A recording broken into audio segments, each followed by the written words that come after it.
On July 8th of 2020, I finally hit 1,000 subscribers! Woohoo! So to celebrate, I decided to try and make 1,000 cookies for my 1,000 subscribers. They were delicious. However, I realized how in the world am I going to make 1,000 cookies? So I finally gave in on baking a cake. Here's how it went. I can see you in the background. Ooh. Okay, anyways, hey guys, it's me, Marilyn, and I'm back with another video. Today, we are going to be making cookies as a celebration for hitting 1,000 subscribers. Yay! Clap your hands. I cannot clap with one hand. Anyways, we're going to try and attempt to make 1,000 cookies. Now, I don't know if that's possible, and right now it's clearly not because we do not have enough ingredients, so we'll make some today, and then when we get the rest of the ingredients, we'll make it to the next couple days. So today we're going to be starting off with making oatmeal chocolate chip cookies, and I have someone joining me. Say hi. Bye. So here's Marianne. This is my sister, if you didn't know. Marianne will be helping me make these cookies. Yeah, so let's just get started. Okay, so here are the ingredients that we have. We first have the cookie mix, 1 stick of butter, 1 egg, and then if I want, I'm gonna add some more chocolate chips because I love them. Okay, so first we have to pour this. Okay.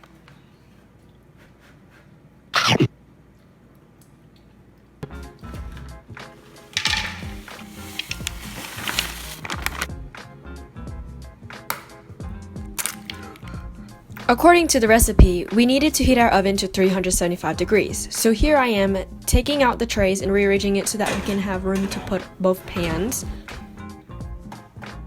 We also needed to have softened butter, and since I'm lazy and I don't want to wait for the butter to melt, I decided to microwave it. A faster and more efficient way to soften the butter. You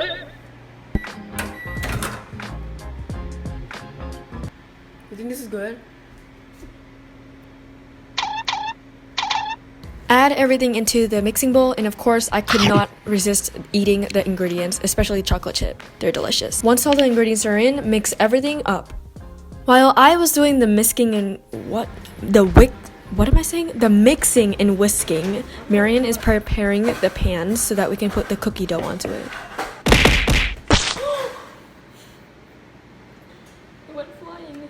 At this point, I have thoroughly mixed the cookie dough and it looks so delicious. I just wanted to eat it right there and then. Now I'm preparing the pans. I put non-stick parchment paper, give it a little pat, then bring the pan back over to the cookie making station, scoop up the cookie dough, and then roll it into the shape of a cookie.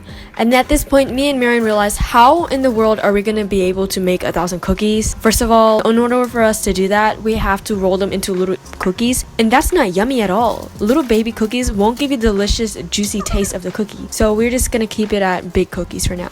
And it's not a baking video without me modeling some sort of ingredient we need. So the parchment paper is the victim this time. I have no idea why I tried to throw it in. Now it is time to put the cookies into the oven. I'm pretty sure the recipe called for 12 minutes in the oven. And finally, here are the finished cookies. They're delicious and scrumptious. So the cookies are done. We're gonna try it. They're a little burnt because we had to run and bring stuff in from the rain. And now it's time for the taste test.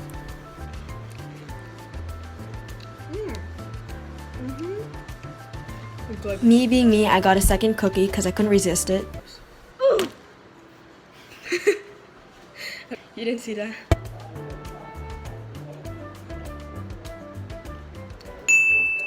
And with that, we baked about 28 cookies. There was no way we're gonna be able to make 1,000 cookies. I don't have money, my wallet is crying, and I for one do not have enough ingredients to make the rest of the 1,000 cookies. With a final decision, we decided to make a cake. To be more specific, a super moist party rainbow chip cake. Now doesn't that sound fun and delicious?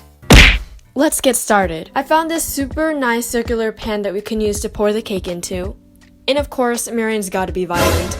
The recipe needs 3 eggs, half a cup of vegetable oil, which I feel like is quite a lot to be honest, and then 1 cup of water. Preheat the oven, and then while we were waiting for it to heat up, we started to mix the ingredients together. To be quite honest, I don't think I've ever tried a rainbow cake before, and I know that might be shocking to some of you, but I've probably thought it was just gonna taste like vanilla.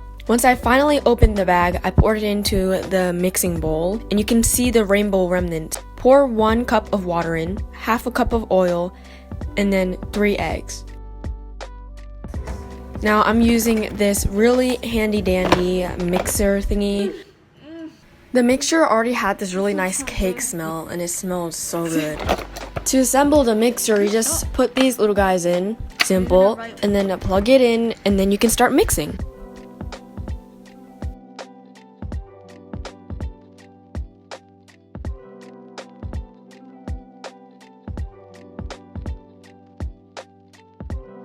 After mixing for a while, the cake mixture should be about a little dense and thick. That's when you know you're done. Now grab your pans and then pour the cake mixture into the pans. What we made a mistake here, we poured the entire mixture, so that was too much. It wouldn't give space for the cake to rise, so we used a separate small pan and then poured up halfway. I'm not sure if we really have to tap the pans, but that's what I see people doing, so.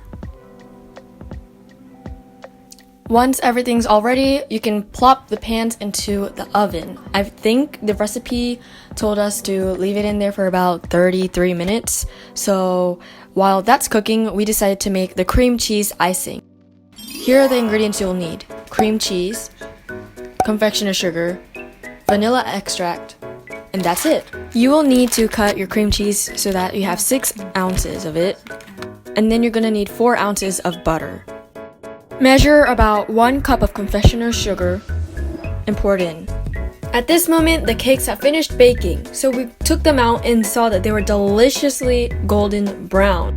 As usual, we do the toothpick test, and even though this pan said that it was non-stick, this cake would not get out after prying it. It's like stuck to it. Because of that, the cake is a little bit broken, but that means I can just eat it.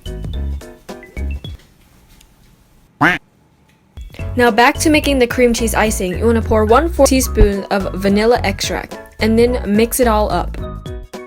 We added a little bit more of the ingredients as needed, so taste your cream cheese as you go on, and if you like it, you can keep the recipe as it is.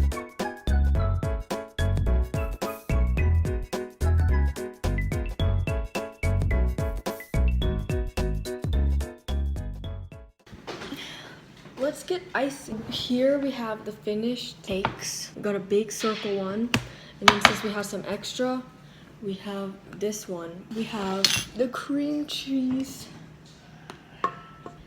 What I plan on doing, we're gonna put it on and then just spread.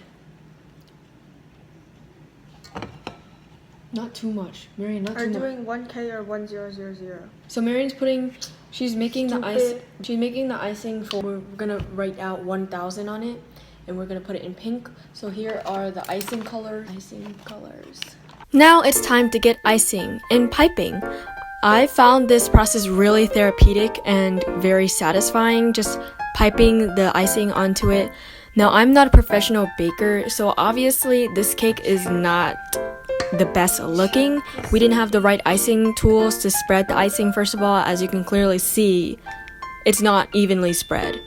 And for the pipings, you can see how they're not all the same shape, but that's okay. I like it, and that's all that matters. My mom was also in on the process of icing the cake, and she did a really good job at spreading it out. We refrigerated the cake once we were done icing it so that the icing can evenly spread out and freeze. So I assure you the cake will look a lot better than it does now. To add a little bit of spice and a little sprinkle of color, I added some rainbow sprinkles onto the cake around the perimeter, right besides the little piping design thingies. So I thought this really brought out the cake. If I didn't add this cake would have looked boring.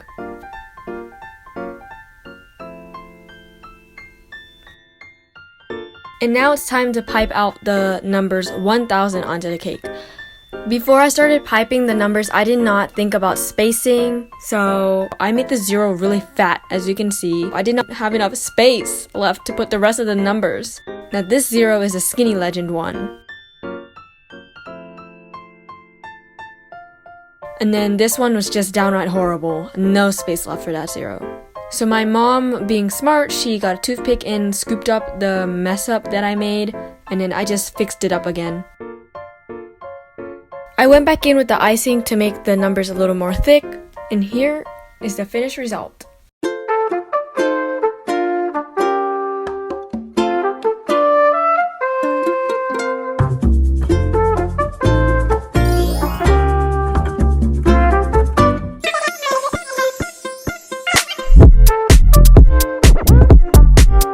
It was time for dinner, so I left the cake in the refrigerator to freeze, and then we had some tacos for dinner.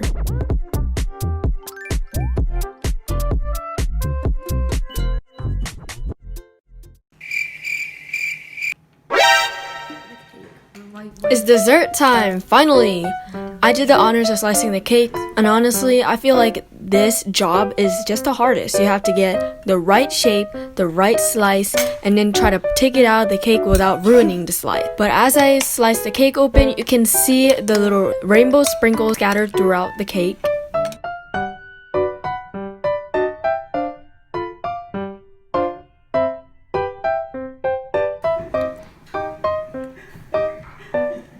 Taste test. The icing's really good. Of course, that's mommy icing. Okay, thanks for answering. Yum, yum, yum. Hey guys, it's Marilyn here. I'm editing the video right now, and I'm sitting in my closet because I don't want my family members to hear me talking. But anyways, I just wanted to reiterate how thankful I am that I hit 1,000 subscribers, and it's all thanks to you guys who are watching. When I first started off posting videos on YouTube, I did not expect to get more than 100 subscribers, but that wasn't my intent to begin with. I just wanted a place to upload my videos so that in the future I can watch them again, so that my family and friends can watch them, and because I really like editing stuff. So thank you guys so much. Thank you guys so much for watching this video. I wish I could do just more than baking, but that's all I have planned. I hope to see you guys in my next video. Goodbye!